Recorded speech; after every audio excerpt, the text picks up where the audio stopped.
আসসালামু আলাইকুম রহমতুল্লাহ। প্রিয় দর্শক, কেমন আছেন? আশা করি ভালো আছেন। প্রিয় দর্শক, এবার এস আলমের বিরুদ্ধে ইসলামী ব্যাংকের বড় পদক্ষেপ।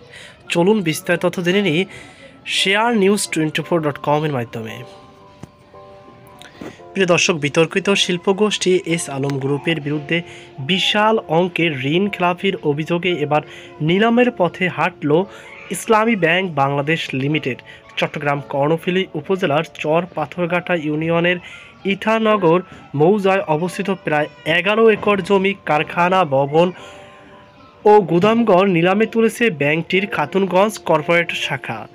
ব্যাংক সূত্রে জানা গেছে, এস আলম গ্রুপের কর্ণধার সাইফুল আলম মাসুদের কাছে ব্যাংকটির মোট পাওনা প্রায় 9,948 কোটি 42 লাখ টাকা।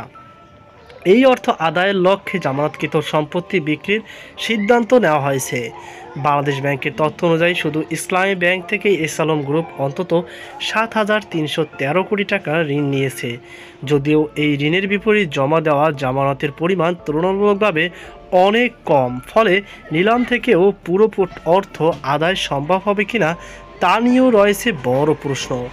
বিশ্লেষকরা বলছে, এস আলমের মতো প্রভাবশালী গোষ্ঠীগুলোর কাছে ব্যাংকগুলোর দায় হাজার হাজার কোটি টাকায় পৌঁছাচ্ছে, অথচ এসব ঋণের বিপরীত সঠিক জামানত না থাকায় ঝুঁকির মধ্যে পড়েছে পুরো ব্যাংকিং সেক্টর।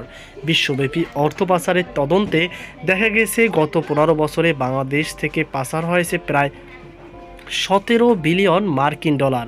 এর মধ্যে এস আলম গ্রুপ একাই পাচার করেছে প্রায় 10 বিলিয়ন ডলার, যা বাংলাদেশের মুদ্রার প্রায় 1,20,000 কোটি টাকা।